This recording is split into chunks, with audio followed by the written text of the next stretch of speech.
Hello and welcome to Exploring the Secrets of Life and Mind. And so this is really going to be a conversation where we're going to be exploring the free online course, which is written, where I introduce a lot of the ideas that help to formulate the foundation for the work that I do. And it's applicable, it's universal information, and it's applicable to every and any aspect of our lives. And so it's really this kind of key to everything else. And so what I wanted to do for this course was I wanted to go through the primary topics that are brought up in the written program, and to have a day focusing on each of the key lessons. So today, given that it's day one, I thought that what we would do is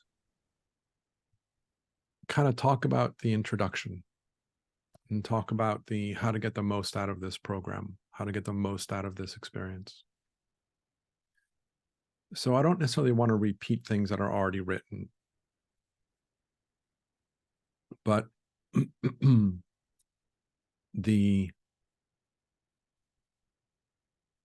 this program took me about 8 months to write, and it's 27-ish pages. I forget what the actual number is, but it's not a very long program written content-wise, but it took me a long time to write because I kept on editing things and re-editing them. I would write it, I would leave it for a couple of days, I would come back to it, I would read it again, and I kept on making changes until I got to a point where I stopped making changes a number of times after reading it. And I wrote this a couple of years ago. And every time that I happen to come across reading it again, I'm always surprised. I'm always quite proud of it because I'm always like, wow, this is actually really good. And it always makes me giggle because I always have that reaction. And what I found really interesting the last time that I read the whole thing through was it's very easy to take like a sentence or two sentences within the program and just reflect on them because it's really content heavy. Almost every sentence has some invitation for us to expand our understanding, to go into a deeper relationship with our experience, to see things in a different way than the way that our society has taught us to look at life. And so there's a lot of content to go into within this program. And so what I wanted to do was to create a platform where we can have a conversation about these topics, where we can go deeper into what I presented. Or if I said something and you're looking at it and saying, I don't get it, Daniel, what the hell are you trying to say here? That's what this is really about. And like I say, it is foundational and fundamental to everything that I do. My spiritual journey, my spiritual exploration, my conversations that I have with others about pointing them in a direction for them to see the truth of their own experience. It's all very strongly influenced by what is within this program, within this course, this written course. And so that's kind of what the introduction is. Now, how to get the most out of this program, to be honest with you, being open and being courageous at looking in a direction that contradicts what society has been telling us about, recognizing that everything that you've heard may sound similar, and you might say, oh yeah, so-and-so said this, oh yeah, I've heard this here, and oh yeah, I've seen this here. And to some degree, it's true because it's all pointing in the same direction, but there's some subtleties in the description that make it a little bit different than what most other people are pointing towards. There's a subtlety in the specificity of the conversation that goes deeper than just simply, oh, it's just an inside out conversation. It's like, okay, what does it mean to be an inside out conversation? Things happen outside of us, things happen within us. What happens outside of us is created by what happens within us, and it's made to seem like it's happening outside of us. Mystics have been saying this for years, for hundreds of years. You know, any mystic worth their cup of tea or worth their salt, whatever the phrase is going to be talking about a couple of things. One, that everything happens in the now moment. Our entire experience of life is expanded when we focus on our experience and our presence in the moment. Not where we came from, not where we're going, not what we've done, not what we're doing, but just being, allowing ourselves to live within a flow of life that is presented in this river of energy that is all designed to facilitate our experience in the moment at this instant in time.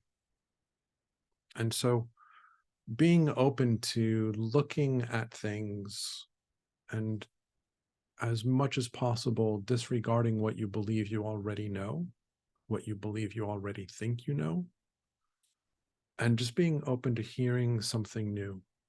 And it might be the same thing, but said slightly differently, which might trigger an insight that could lead to a deeper understanding of what you already know. But the less you're able to listen for something new, as opposed to listen for confirmation of what you know, the more you're going to get out of this program and any program, to be honest.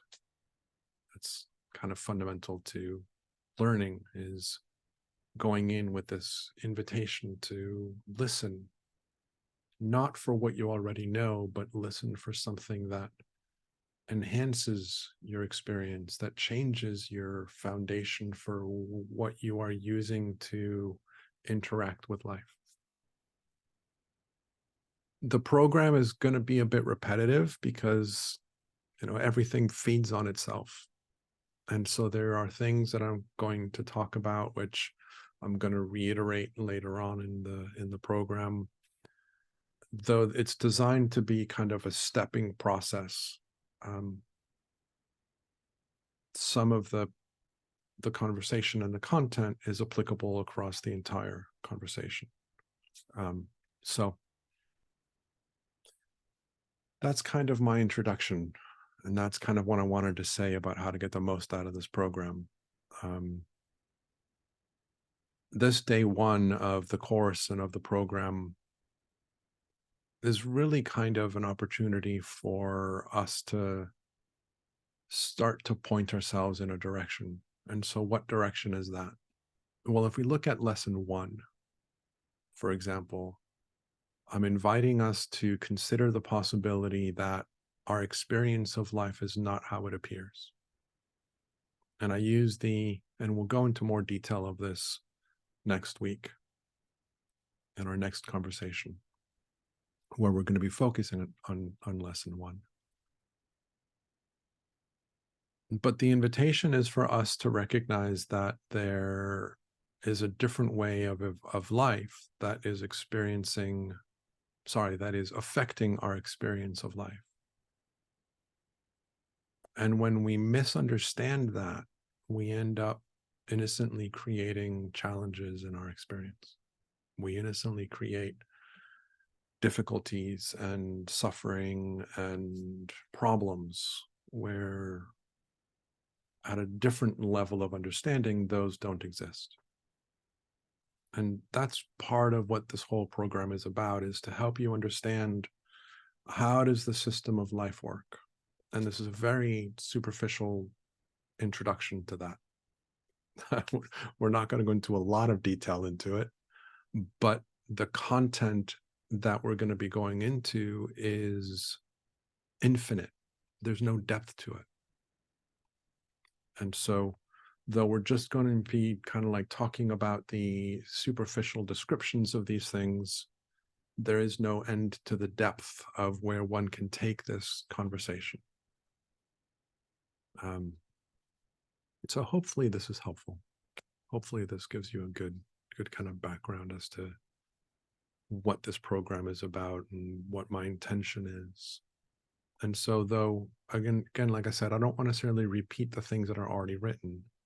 I do want to create an opportunity for you to go into the written content and then come back and say, this didn't make sense. This I loved. This I really resonated with. But what about this? And then what about that? And so this is, again, an opportunity to have a discussion and a conversation about what's been written. Is this helpful?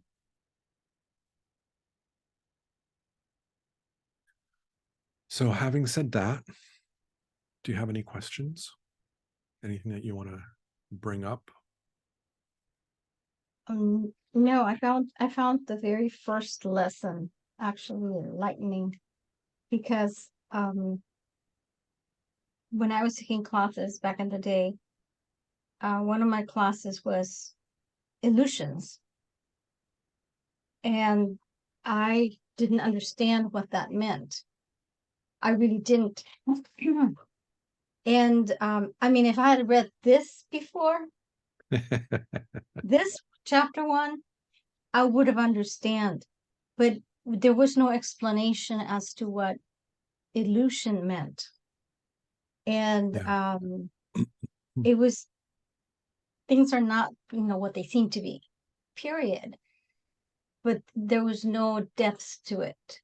Yeah. There was no more than that.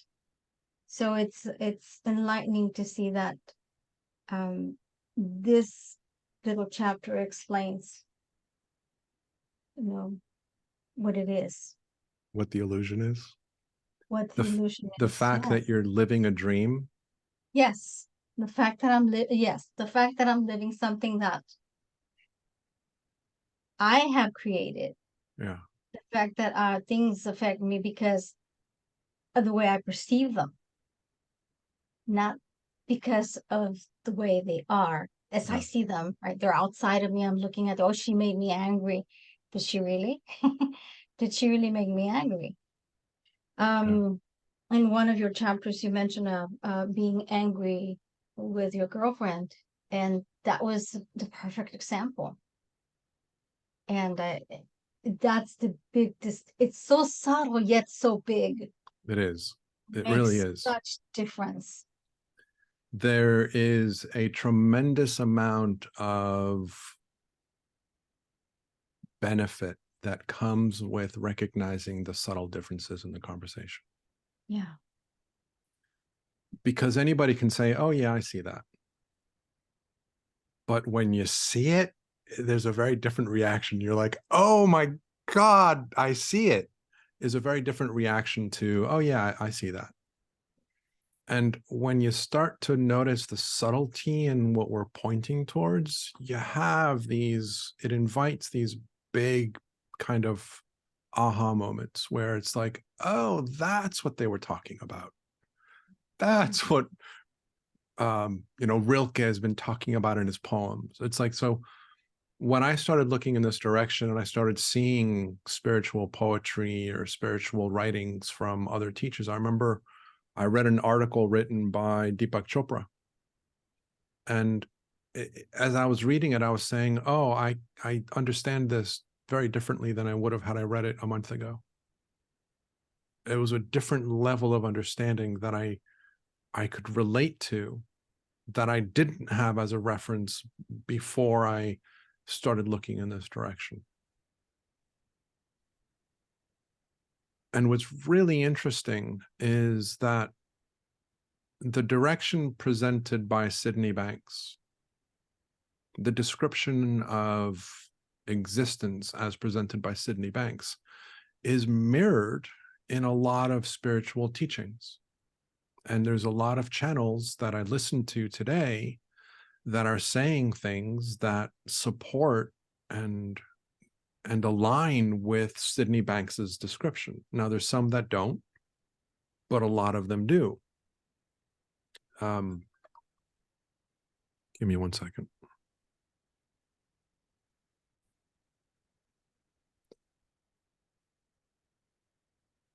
So I'm glad that I kind of lost track of what I was saying before I got pulled We away. were talking about the inside out and outside in. Yeah. And how So I'm glad that even in the first lesson, you got some insights that made you kind of recognize a richer understanding of what the conversation is. There's I really like the reference outside in and out inside out. It's very simple and everybody understands it.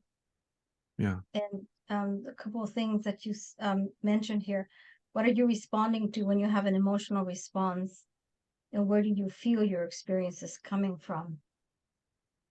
That really, I sat with those two statements for about 3 minutes and really started thinking about inside out and outside in. My belief systems, my past experiences, how do I see something that's happening to me? It's deep, very deep. Yep. I'm glad. I'm really glad. It's fundamentally an innocent misunderstanding. Mm-hmm. And I cannot emphasize the word innocent enough. Mm-hmm. That's still too bright. Mm-hmm. I cannot emphasize the idea of innocence too much. We are, and Spirit doesn't like it when I say we're designed in a certain way. But I like to say that we're designed to experience life from the outside in. We're designed to feel and experience life as if it's happening to us. We're designed to live the movie as if the movie is real, so that we invest in the experience of reality or perceived reality. If the illusion of this life was a very bad illusion, we would never engage in the level of depth that we engage in now. We would be like, oh, it's not really real. Whatever. My mom doesn't really frustrate me. It's, it's just an illusion. And, so what's really fascinating is that this concept of being human, our human is designed to experience things from the outside in. Fundamentally, what we touch, what we see, what we hear, we're experiencing it outside of ourselves. It's designed to appear that way so that we engage in the movie, so that we engage in this illusion as if it's real, so that we fully invest in the process of experiencing touch and flavor and smell and sound.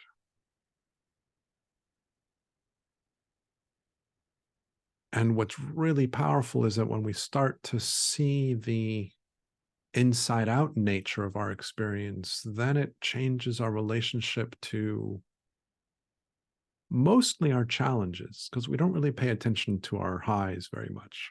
We don't question our highs. We don't live and wonder, oh, why am I feeling so great? We spend most of our time like, oh, why am I feeling badly? Why am I down? Why am I upset? I don't want to be upset. I don't want to be down. I don't want to be this. I don't want to be that. And so we spend a lot of time looking at our challenges in life. So George Pransky, one of the teachers in the Three Principles, talks about how looking in this direction allows you to be more graceful with your highs. Sorry, to appreciate your highs more and to be more graceful with your lows. And there's a lot of truth in that. one of the things that I've been recognizing in the last year or so is this whole idea of gratitude. The last lesson in this course is gratitude. But what I wrote about gratitude 2 years ago is very different than what I would write about it today. My understanding of gratitude has shifted since I wrote this program. But I haven't updated it because I think that, really that final lesson was kind of an invitation for the reader to go on their own journey of gratitude, and also my appreciation to the reader, to you guys, for being part of the program. And so I didn't really want to change that, but my level of understanding of what's behind the words is different now than it was 2 years ago. And so gratitude is one of these things that I really want us to talk about when we come up to it, because it is an accelerator. It is an accelerator. It's an invitation for more of the same. Or it's an invitation to release. And so I'll give you examples of what I mean by that when we come into the conversation of gratitude. But this understanding of life, looking at the inside out nature of life, looking at the role that we play with our free will, of the thoughts that we are paying attention to and giving meaning to, and how then that creates and influences our experience of life outside of us, it's an incredible conversation. And it points to a different level of understanding of mental health. There's a number of people in the Three Principles community that talk about the innocent misunderstanding of modern day psychology, because they're looking in the wrong direction.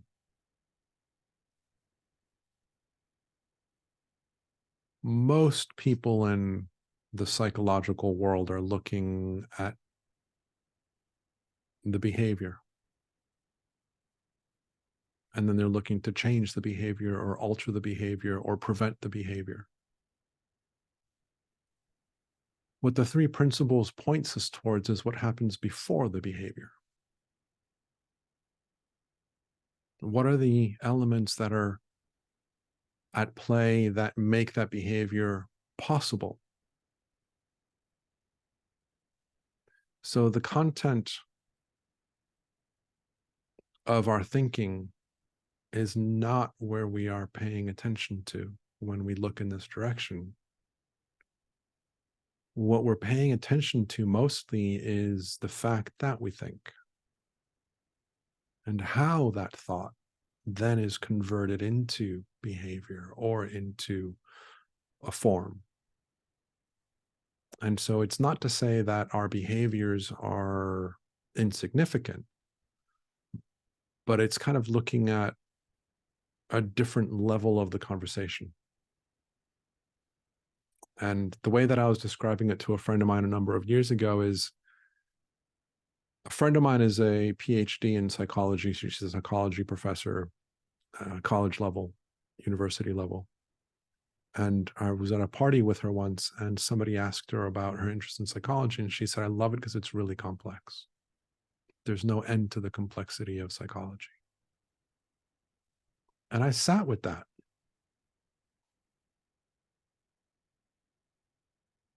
And I kind of disagreed with her, because psychology is very simple. We are responding to the thinking that we believe to be real in the moment. And that's it. Every response that we have, every response that anybody has, is because they believe a thought that they have is real. My sister, not too long ago, made some pretty aggressive and insulting remarks about me as a person. And at the time, she believed them to be real.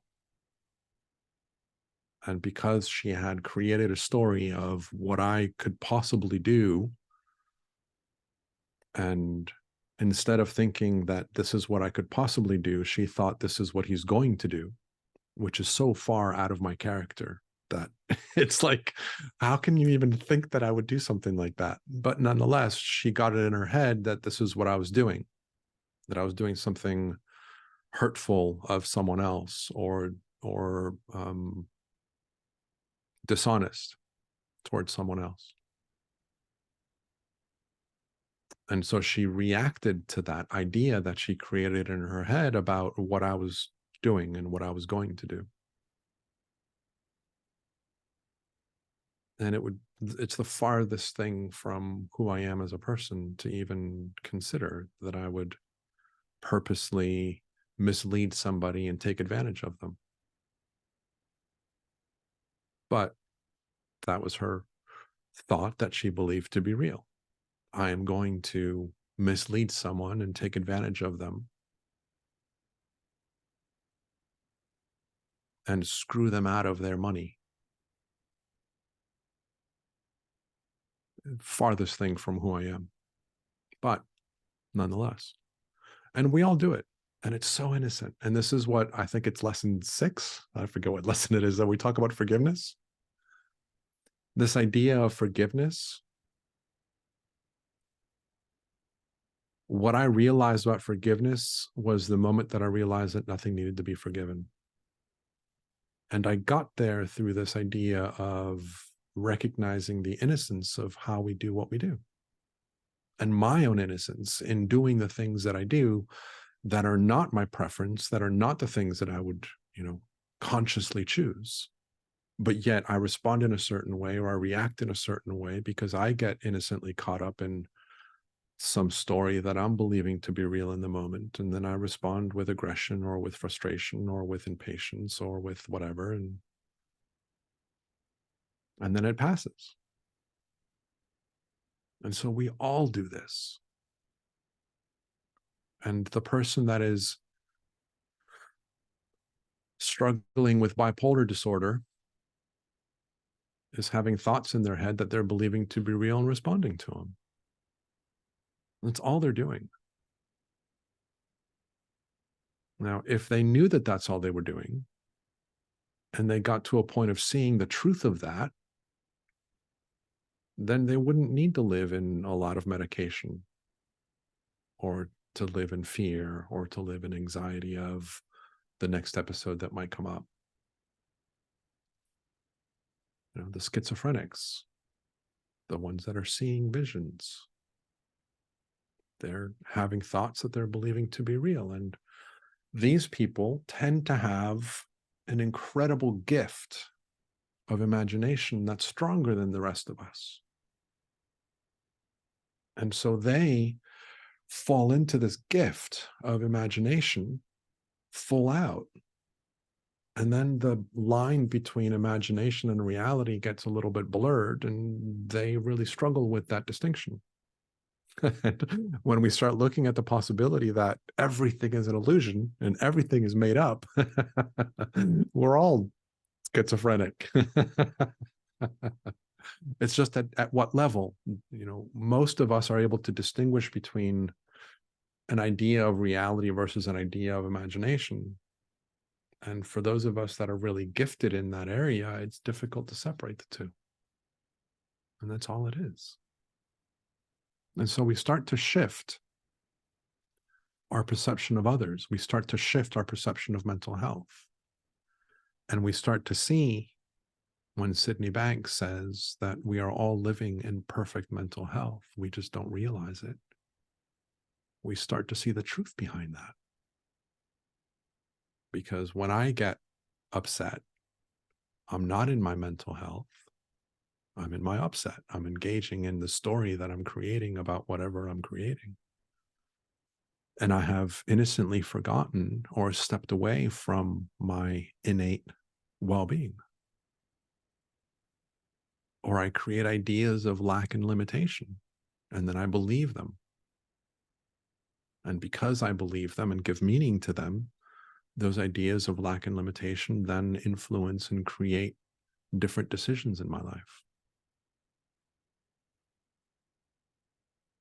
And so it's all kind of coming back to this foundational understanding of the things that we give importance to, the things that we give meaning to, are the things that are going to influence how we interpret and how we experience and how we relate to life. So it's all connected. Sorry, I kind of went on I went on No, a no, path. it all makes sense. It's what we focus on. I mean, yeah, that happens. We focus strong enough on something, we make it, come true. Yeah.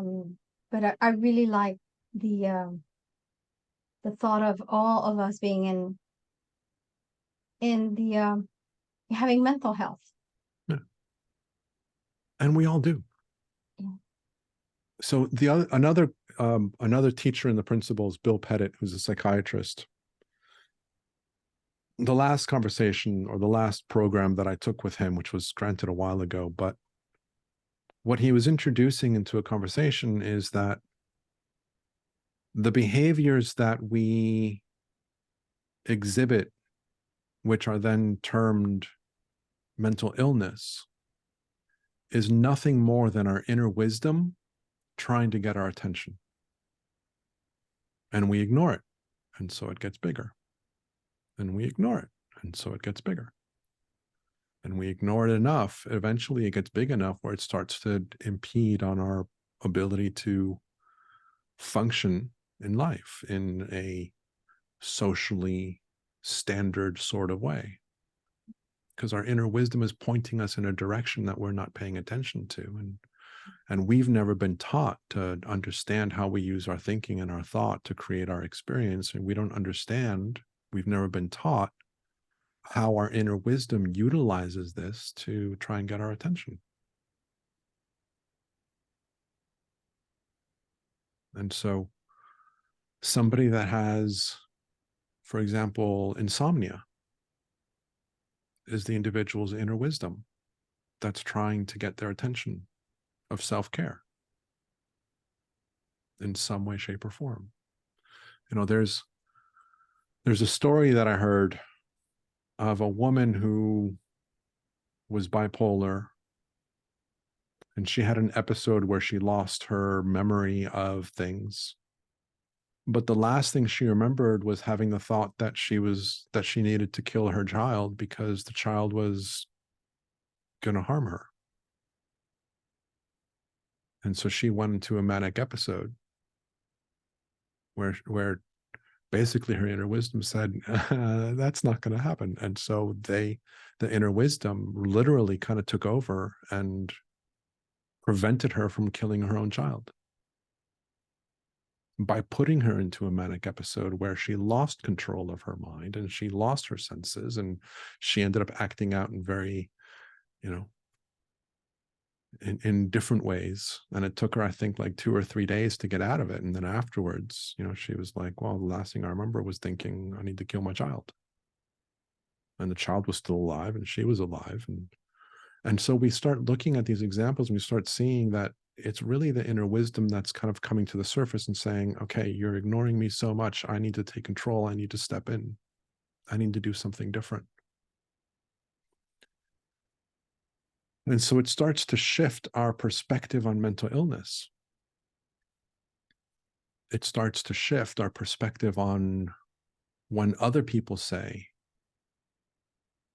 they're mentally unstable, or they suffer from panic attacks, or they suffer from anxiety, or they suffer from, depression. Michael Neal, who's one of my teachers, at one point was talking about how he suffered from suicide ideation and depression for most of his teenage years and early 20s. And eventually he got into creating all kinds of exercises to manage his mental stability. And he always felt like he was, an hour away from, losing it, or a day away from losing it. Like if he didn't do all the things that he had taught himself he had to do, he would lose control and he would fall into his depression. And I'm paraphrasing completely, but it's been a while since I heard the story. And eventually he came across the principles and he started understanding this idea that we all have inner well-being and inner wisdom and perfect mental health at the foundation of our self, at the core of who we are, and that we just innocently lose sight of it, or we innocently don't know because we haven't been taught to look for it. We haven't been taught to recognize it within the things that we're being told are examples of us not having it. And eventually he went to one of his, specialists, and they ended up doing tests of his biochemistry. And he was told, or he at one point made a comment to his doctor saying, he feels like a what's the term? He feels like he is being inauthentic with his life, because he's talking to people about living from a higher place of mind and a higher experience of life, and yet here he is, getting tested for mental stability. And the doctor said to him, Michael, your chemistry levels are so abnormal and they're so low that you shouldn't be alive. People that have this level of chemical balance usually kill themselves. So whatever you're doing, keep it up. And at this point in time, Michael was living in a place of happiness and well-being most of the time. And so I talk to people about how, because people will always ask, well, what about people that are born with certain imbalances, or their bodies are just more prone to an imbalance, a chemical imbalance? If you play cards, you understand the idea of a trump card. A trump card is,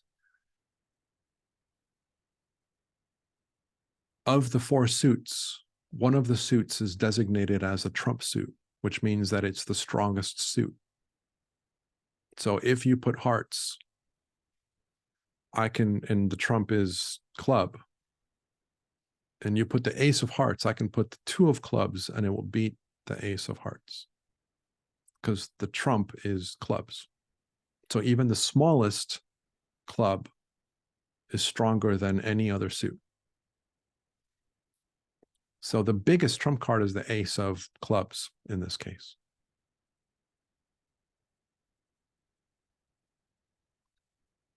How we utilize our free will to focus on the things that we pay attention to will trump out any biochemistry.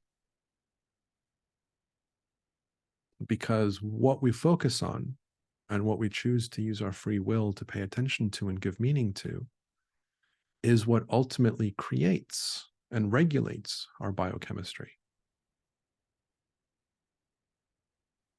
And so if I happen to have a body that has a really hard time coming out of depression because I don't create enough, and I forget the names of all of the chemicals, serotonin and oxytocin and all of those things that I always get all confused. But the conversation is, if my body is the physical DNA of my body is such that it takes me a long time to get out of my episodes of depression because my body chemistry is out of balance. When I start to learn how my mind affects my body chemistry and how the thoughts that I'm paying attention to can shift my body chemistry, I can then consciously pay attention to my experience of life in a different way that will make it easier for me to get out of my depression, or to recognize the flags of me going into a depression. It's like, oh, wait, I'm paying attention to these thoughts, and these thoughts don't seem like they're very helpful. Well, let me not pay attention to them. Anyway, I'm blabbering again. I apologize. No, it's interesting how we can create all these chemicals in our body with just our thoughts. It's just amazing. And like you said, if you just if you feel depressed and realize that you're depressed, then you can start shifting that. Yeah. And But you you can have to start, be in that frame of mind to shift it. Instead of going deeper into depression, you need to turn that around. you can start to recognize the red flags that Red show flag. you the possibility that this is a direction that you're going into. Mm-hmm. Now, here's the beauty of it. Okay. Again, it's our own inner wisdom trying to get our attention. So, what are our emotions? Our emotions are a guidance system. Abraham Hicks talks about this, for example. Our emotions are there to tell us whether or not we're aligned with our higher self or we are not. And when we are not, we feel bad. And we feel bad because we're not aligning. It's that simple. And so when we start to recognize, wait, if I don't feel good, it's because I'm paying attention to thinking that isn't helping me. Mm-hmm. Then when I start to feel bad, I can start to see the pattern. And now, innocently, again, our society teaches us for you to work through a depression or an anger or an emotion that you don't want to have. One of the ways to do it is to go into it.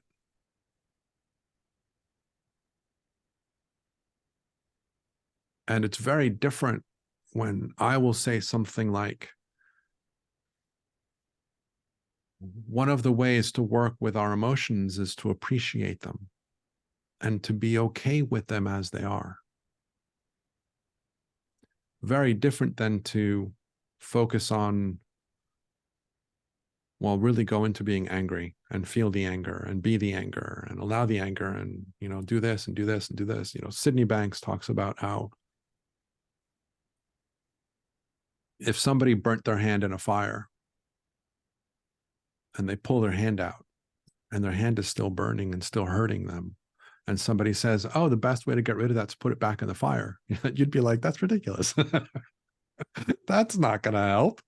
But that's what our psychology tells us to do all the time, is exactly that. It's put yourself back in the fire. Yeah, even in hypnotherapy, there's some hypnotherapists that will put the Yep. client, the person, back in the situation until they get sensitized, and Yeah. but the problem's never solved. It's still there, you know. And or you have situations like I had where I'm living in London and a friend of mine who was, she had a horrible childhood, is seeing a therapist, and she gives me a call and she says, Daniel, I need you to come over here because my therapist broke me. I'm like, what do you mean? It's like, I can't make sense of anything. I need you to come over. And so I spent 3 hours talking to her, just helping her find herself after the hours that she spent going back into the tragedies of her childhood that, raised all kinds of emotions and put her back into the dramas and traumas of her experience. And then the therapist didn't do anything to take her out of that. Mm. And kind of left her there. It's like, that's not a good place to leave people. And there's all kinds of stories of Sydney talking to, um, George Pransky, who I mentioned already, will talk regularly about, the first time that he met Sydney Banks, and Sydney said, oh, so you're a psychologist. And what do you do? Oh, I help people. And how do you do that? Oh, I take them back into their problems. It's like, is that helpful? And then George honestly says, well, sometimes it is, kind of sheepishly and shy. It's like, sometimes it is, but, it's, going back into the past or going back into your problems and reliving them in order to either desensitize or to reframe them. Reframing our past is another conversation that I'll go into, but I'll do it differently than the way in which I was taught in hypnotherapy or in psychotherapy. It's a different perspective, a different point of view. But fundamentally, it kind of comes back to this idea that, for years, I've been told that everybody is living from mental health. From the books that I read from Sydney Banks and his audios and his videos that I listened to and the programs that I took that were based on the direction that he pointed people towards. I mean, I spent from 2013 to about 2020, almost every waking moment of the day, either listening to something, reading something, watching something related to this conversation. And time again, we were told,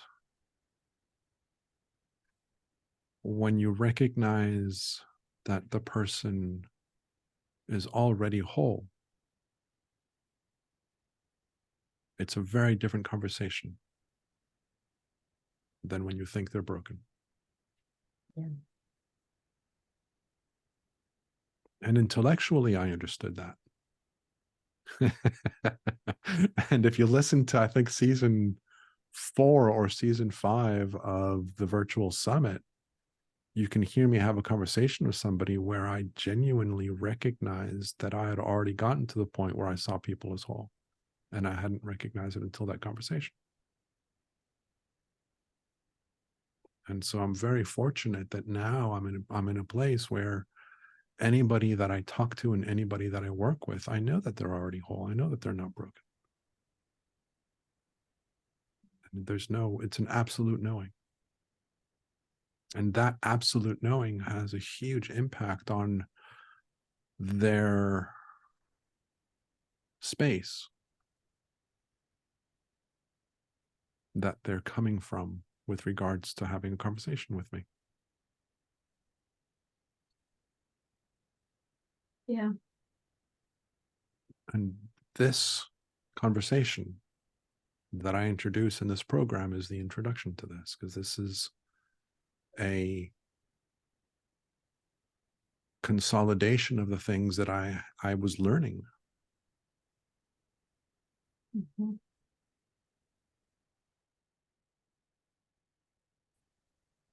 Yeah. And what's really fascinating, the more that I get into this whole spiritual conversation and listening to channels and listening to spirit and conversations around us moving into the 5th dimensional world of experience and, heaven on earth and whatever language you want to use, what they're describing is also talked about in the 3 principles community. They just don't use that language. And they don't realize that that's what that's what they're doing. The 3 principles community is recognizing that the conversation is spiritual, but they're not speaking with spirits. They're not having channeled messages. They're not, they're not doing past lives to connect with their multidimensional selves. They don't look at that at all. In fact, many of them would think that that's a distraction or it's unnecessary. But as I get to understand more deeply the inner workings of the system of life through these channeled conversations, through this exploration of understanding who we are as spirit and who we are as human, and seeing the role that we're stepping into with regards to this evolution into a place of love and of collaboration and of community and of compassion, the three principles community is going in that same direction. They just use very different language and they look at it very differently, but it's the same. It's the same place. Mm.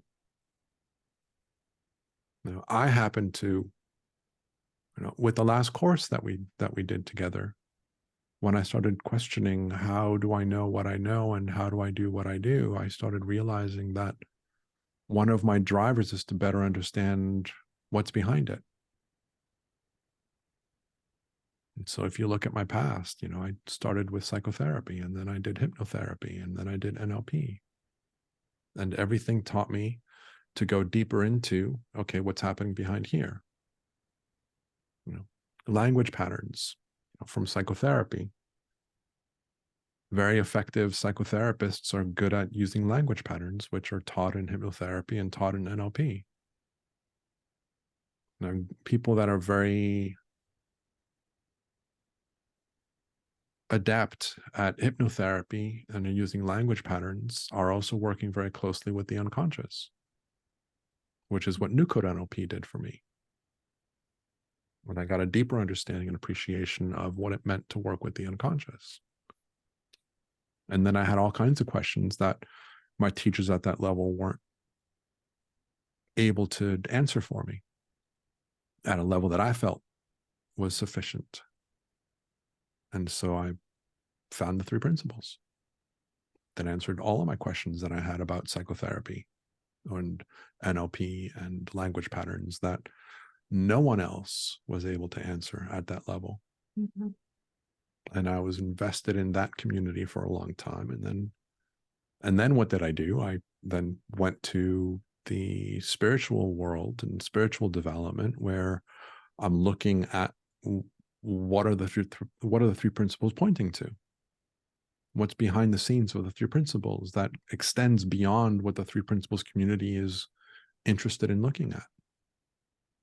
I had a conversation with one of my teachers in the three principles that I love and adore, and any conversation, any video that I've ever seen of his is insightful and enlightening and powerful. And I said to him, hey, would you be interested in doing a spiritual regression to explore your spiritual nature? And he was like, oh, I'm not interested in that at all.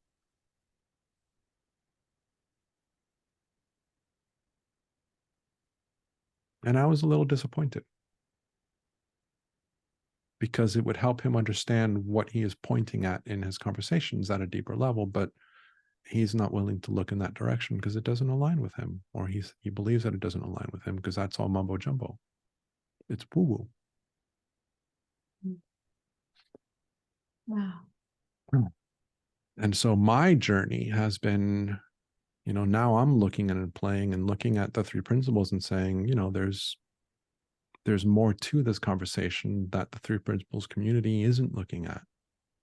And they don't need to look at it, to be honest. They don't need to look at it, because they are moving themselves into a fifth dimensional experience of life.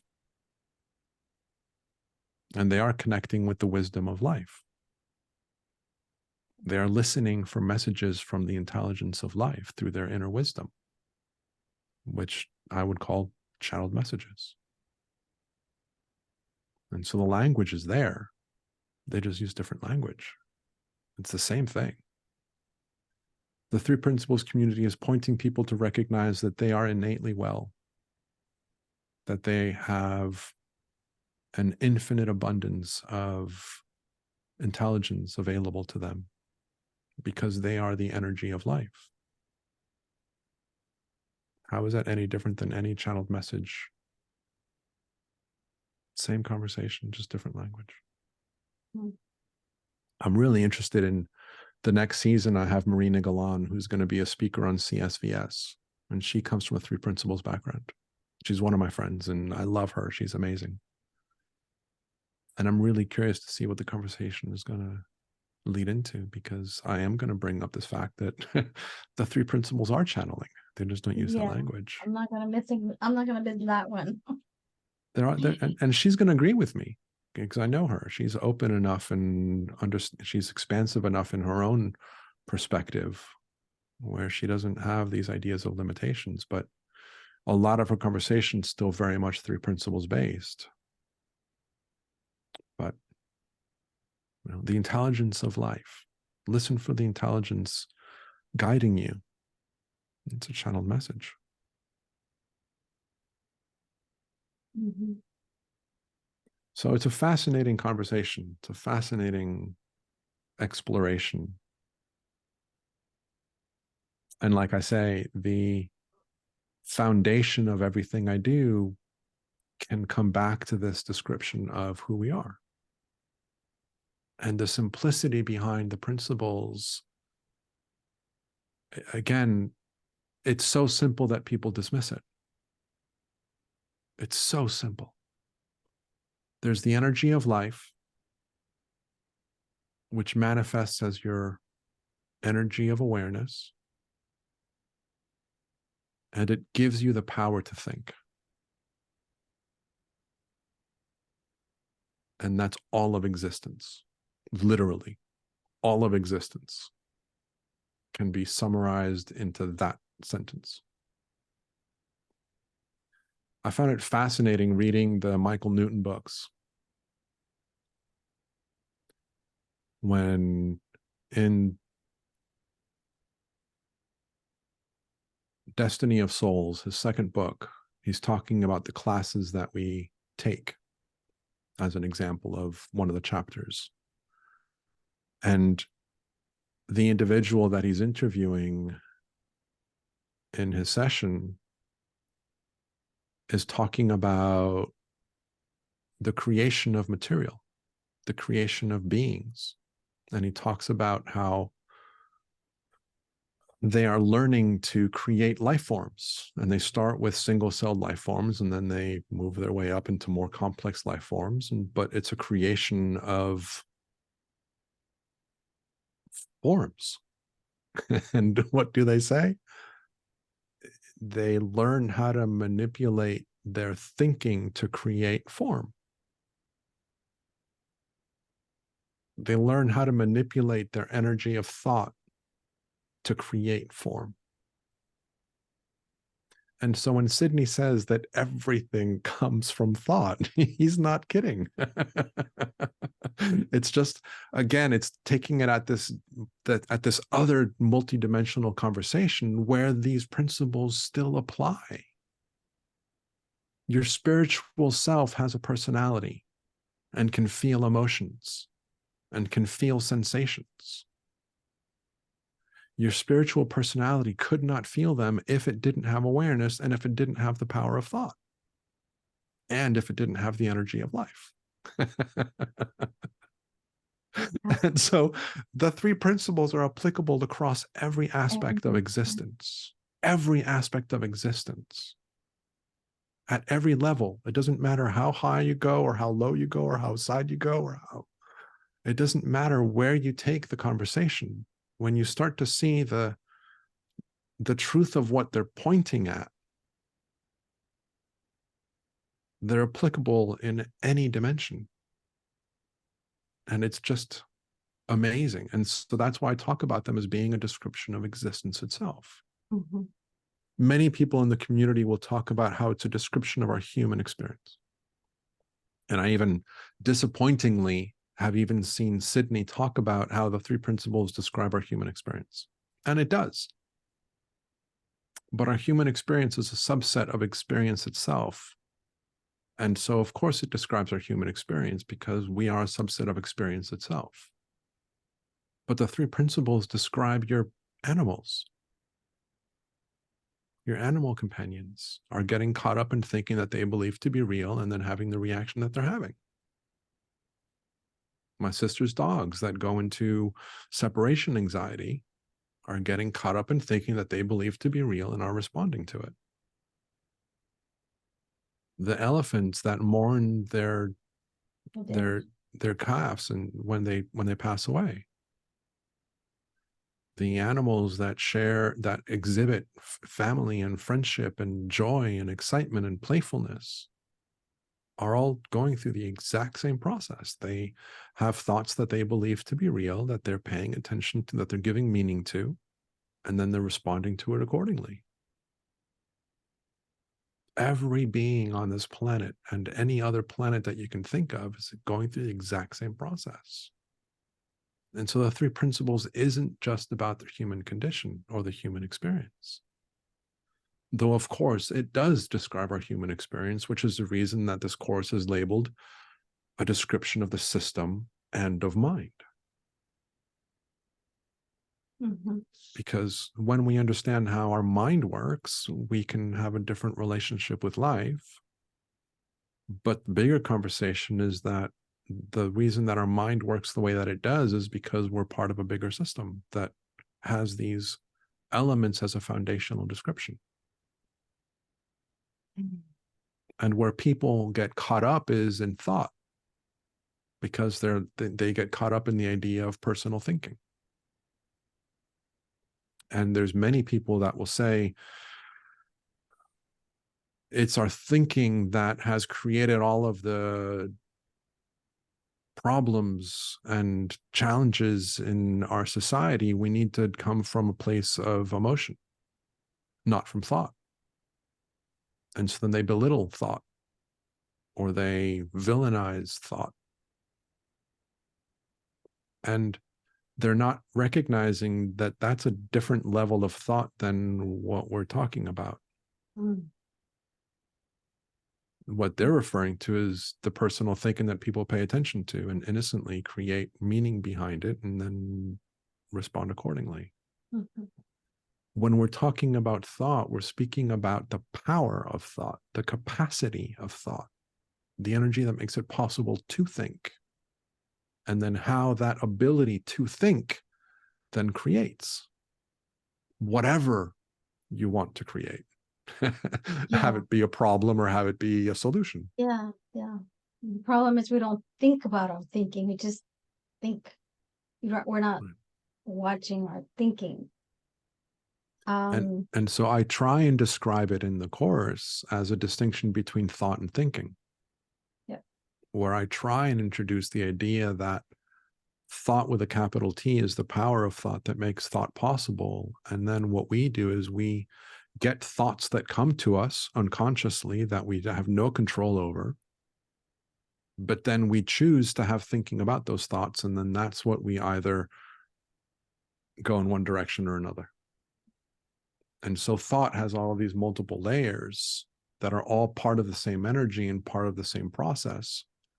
But I'm speaking higher up the river, and others are speaking further down the river. I'm going towards the source of thought, and they're going towards the behavior of thought.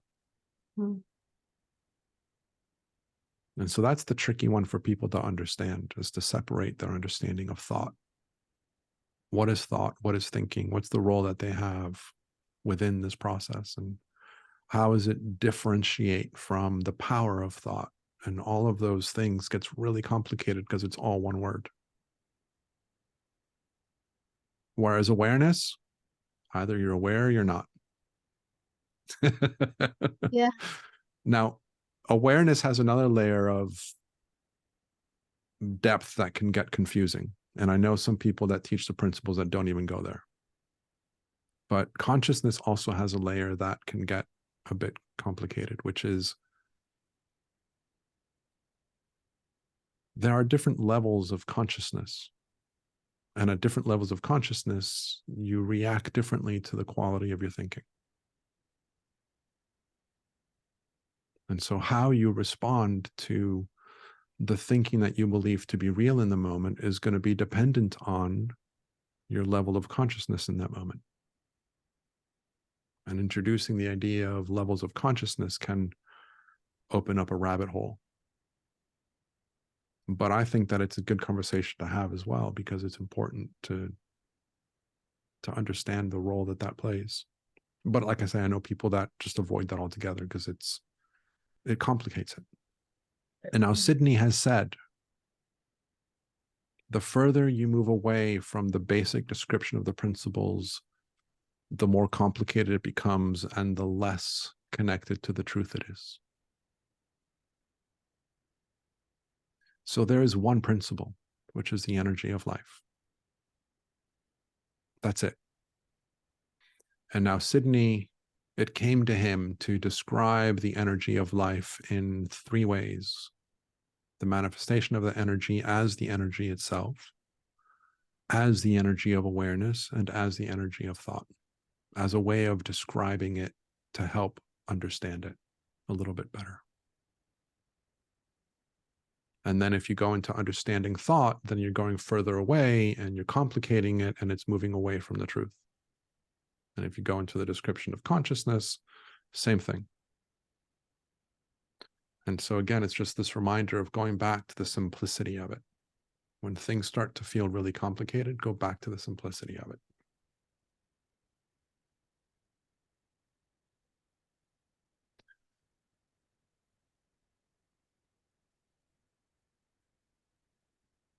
Any other comments or questions or anything else that you want to kind of talk about while we're on today? No, but I would like to once we get into the awareness part of it and the layers or depths of awareness, that I'm gonna have questions there. I know I will. Good. There are many people that will talk about how an intellectual understanding of this conversation is useless because it's not about intellectually understanding it. And I'm not one of those people. Because my understanding started with the intellectual. My intellectual understanding of it feeds my felt sense understanding. What's important about what I'm sharing here is that the emphasis of the conversation is to point yourself towards the knowing of what it's talking about and not the intellectual understanding of what it's talking about. Yeah. And so there's an element where what we're looking for is an insight where you go, oh, I get it. But you get it because you feel it, because you experience it, not because you understood it intellectually. And though I'm a big fan of the intellectual conversation because I love that conversation and I think there's a lot of value in it, I am going to remind you that what we're pointing towards is getting to a point where your insights will tell you what you know, not what you're hearing as a good idea. And again, I repeated this time and time again in the last class that we took, which is it's not about the words that I'm saying, it's about you getting the foundational understanding of where I'm coming from. Because that's what's going to shift you. Yeah. You're understanding my process, the language that I use, the reasons that I say the things that I say. That's not what's going to have the biggest impact on you. What's going to have the biggest impact on you is to understand where I'm coming from that drives that question, that drives that point of view that I'm pointing people towards. Because when you get that, then what you say and how you say it doesn't matter. Yeah. And then it's the same conversation. And so as much as I love the intellectual conversation, because I love it, I am going to kind of remind you to sit with the content, with the concepts, and sit with the content in a way that allows you to feel into what's behind the words, what's behind the intellectual understanding, and to keep an open mind and a recognition that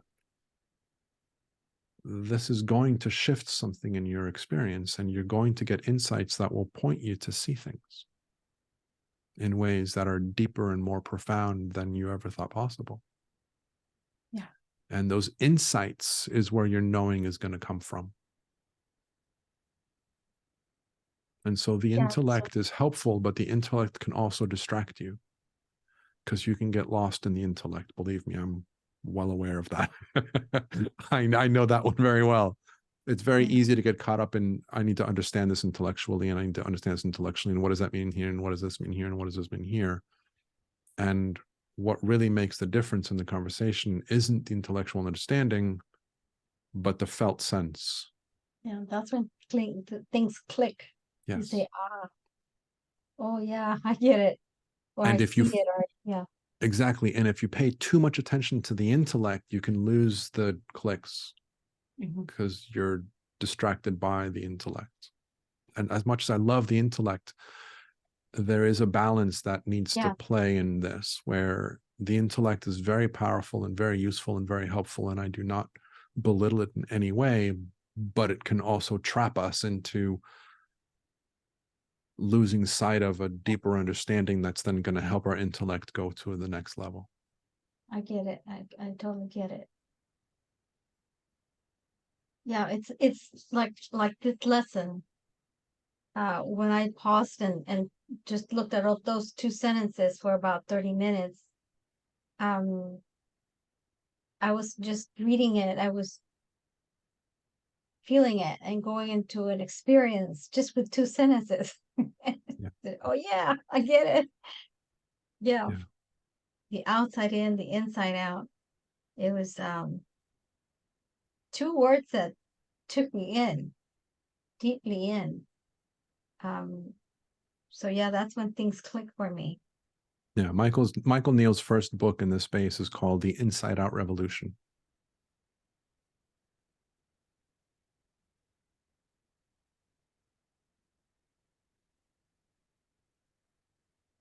Okay.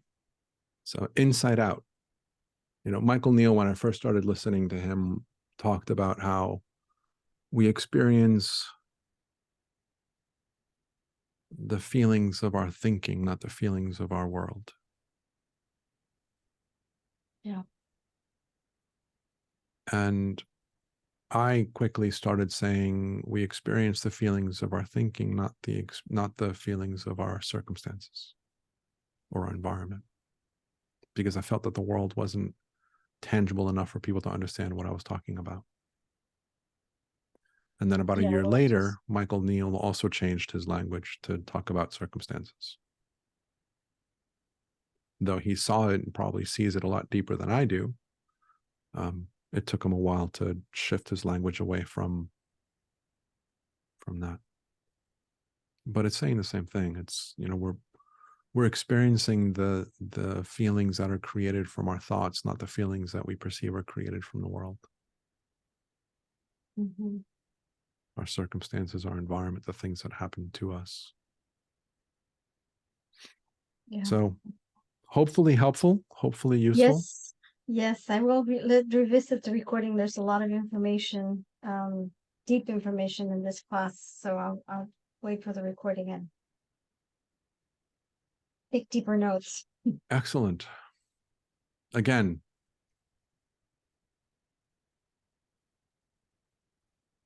follow your own wisdom.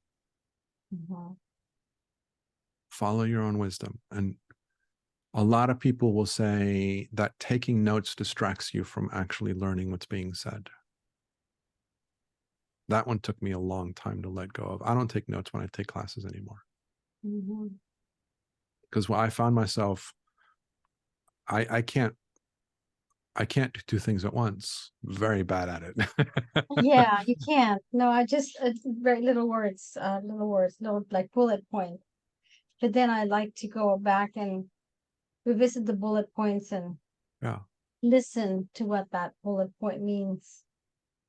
Yeah. There's a woman in our class in my new code NLP world back in the day that was a adamant note taker. Beautiful notes, like in-depth notes. And the teacher at the time kept on trying to get her to stop taking notes because she was getting so caught up in the note taking that she would the idea is that she would get lost from Mm. the content. Give me 1 second. Sorry for that. So No problem. yeah, so this woman was an adamant note taker, and they kept on trying to convince her not to take notes. And the way that I would say it is, if you feel like you benefit from taking notes, absolutely take notes. But I will also invite you to challenge yourself and to take less notes and to go into the content that's being shared, go into the feeling of what's being shared in the moment.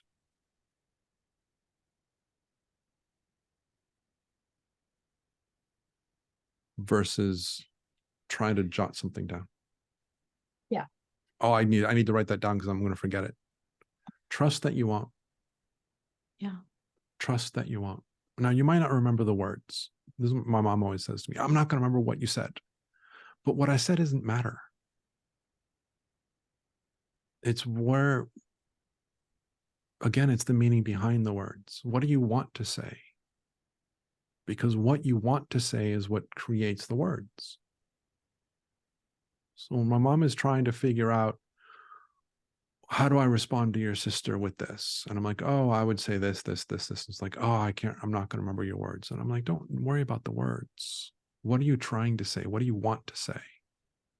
Because when you understand what it is that you want to say, the words will come out. And in listening, same idea. If you're getting the concept of what's being said, whether you remember the exact words isn't as necessary. Now, I love quotes. And so I will regularly transcribe things, and I've got a list of quotes, both spiritually said and human said, that I regularly reference. And so I do have, things that I write down.